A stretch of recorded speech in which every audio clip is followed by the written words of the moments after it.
Real talk, nahihiya ka bang magsalita sa harap ng camera? Gusto mo ba mag-vlog? Pero nahihirapan kang magsalita sa harap ng camera. Gusto mo mag-voice over kaso feeling mo hindi naman maganda ang boses mo. Meron akong ituturo sa'yo. Tapusin mo ang video na to, at sigurado ako makakatulong ito sa inyo mga kabambay. Punta lang kayo sa inyong Google Chrome app and then i-search nyo lang guys ang Narakit Tagalog.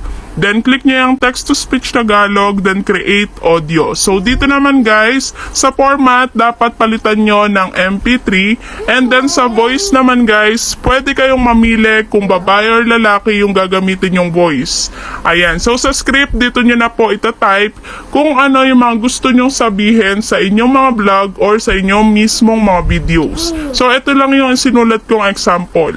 So for example, hello mga ka-reels, ito ang paraan na pwede mong gawin kung ikaw ay nahihiyang magsalita o mag-voice over. Ayan.